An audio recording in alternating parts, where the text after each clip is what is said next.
राधे राधे। पुरुषोत्तम मास की कथा। अध्याय 8। बहुत समय पहले एक छोटे से गांव में एक वृद्धा रहती थी। उसका इस दुनिया में कोई नहीं था, न पति न बेटा, न कोई सहारा। वह दिन भर लोगों के घरों में काम करके जैसे तैसे अपना जीवन बिताती। उसके कपड़े पुराने थे, घर टूटा हुआ था, लेकिन उसके मन में भगवान श्री कृष्ण के लिए अटूट प्रेम था। जब भी गांव में कोई कथा भजन या कीर्तन होता, वह सबसे पहले पहुंच जाती। लोग उसका मजाक उड़ाते।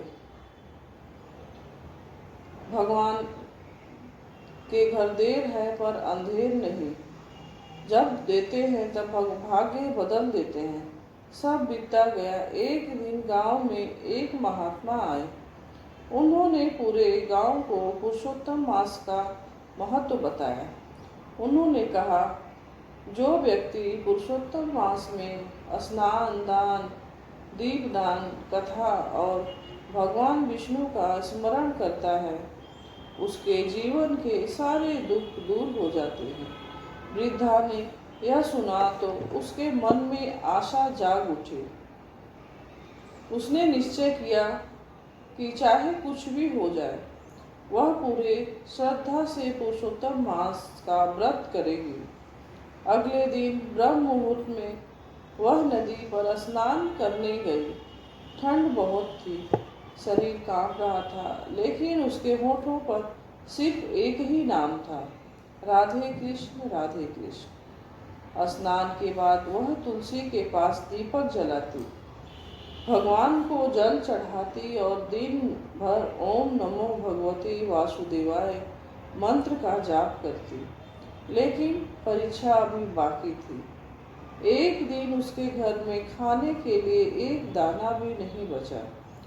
वृद्धा भूखी थी, फिर भी उसने भगवान से शिकायत नहीं की। उसने हाथ जोड़कर कहा, हे पुरुषोत्तम प्रभु, यदि मेरी भक्ति सच्ची है तो मुझे अपनी शरण में बनाए रखना। उस रास्ते बारिश होने लगी, बिजली कड़क रही थी। तभी वृद्धा के दरवाजे पर किसी ने दस्तक दी। वृद्धा ने दरवाजा खोला तो सामने एक छोटा बालक खड़ा था। उसके शरीर पर पीले वस्त्र थे, चेहरे पर अद्भुत तेज था। बालक बोला, माँ, मुझे बहुत भूख लगी है, क्या खाने को मिलेगा? वृद्धा दुखी होकर बोली, बेटा, मेरे पास तो खुद खाने को कुछ नहीं है, बस थोड़ा सा सूखा आटा बचा है। बालक मुस्कुराया और बोला, माँ, वही दे दो। प्रेम से दिया हुआ सूखा भोजन भी अमृत बन जाता है। वृद्धा ने तुरंत चूल्हा जलाया और सूखी रोटी बनाकर उस बालक को खिला दी। बालक बड़े प्रेम से भोजन करने लगा। भोजन के बाद उसने कहा, माँ, मैं आज रात यहाँ रुक सकता हूँ? वृद्धा बोली, यह घर आपका ही है बेटा। रात में वृद्धा सो गई। अचानक आधी रात को पूरे घर में दिव्य प्रकाश फैल गया। वृद्धा की आंख खुली तो वह आश्चर्य से कांप उठी। वही छोटा बालक अब 4 भुजाओं वाले भगवान विष्णु के रूप में प्रकट हो गए, खड़ा हो गए। हाथों में शंख, चक्र, गदा और पद्म सुशोभित थे। चारों ओर दिव्य प्रकाश था। वृद्धा रोते हुए भगवान के चरणों में गिर पड़ी। प्रभु, आज आप स्वयं मेरे घर आए। भगवान मुस्कुराए और बोले, माँ, पुरुषोत्तम मास में जो सच्चे मन से मेरी भक्ति करता है, मैं स्वयं उसकी रक्षा करने आता हूँ। तुमने भूखी रहकर भी अतिथि सेवा की, कभी शिकायत नहीं की। मैं तुम्हारी भक्ति से प्रसन्न हूँ।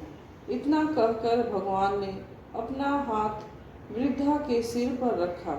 उसी क्षण वृद्धा का टूटा हुआ घर महल जैसा चमकने लगा। घर में अन्न और वस्त्र भर गए। सुबह जब गांव वालों ने यह चमत्कार देखा तो सब हैरान रह गए। जो लोग वृद्धा का मजाक उड़ाते थे वही अब उसके चरण छूने लगे। गांव के मुखिया ने, माँ, यह सब कैसे हुआ? वृद्धा की आंखों में आंसू आ गए। उसने कहा, यह पुरुषोत्तम मास की महिमा है। भगवान धन नहीं सच्चा प्रेम देखते हैं। उस दिन से पूरे गांव में भगवान पुरुषोत्तम की भक्ति होने लगी। लोग सुबह सुबह स्नान करने लगे, कथा सुनने लगे और गरीबों को दान देने लगे। कुछ समय बाद वही महात्मा फिर गांव आए। उन्होंने कहा, देखो, जिसने सच्चे मन से पुरुषोत्तम मास का पालन किया, भगवान ने स्वयं उसकी रक्षा की। इसलिए इस मास में कभी किसी का अपमान मत करो, भूखे को भोजन दो और भगवान का नाम जपो। धीरे धीरे वह गांव सुख शांति और समृद्धि से भर गया। कहा जाता है कि जो व्यक्ति श्रद्धा से पुरुषोत्तम मास की कथा सुनता या सुनाता है, उसके जीवन में कष्ट दूर होते हैं, घर में सुख समृद्धि आती है और भगवान श्री कृष्ण की कृपा सदैव बनी रहती है।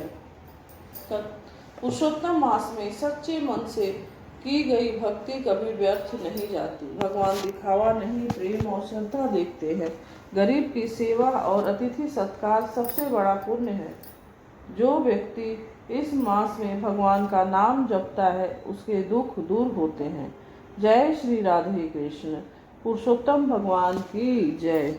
अगर यह कथा आपको पसंद आती है तो वीडियो को लाइक, कमेंट, चैनल सब्सक्राइब करिए। जय श्री विष्णु हरि।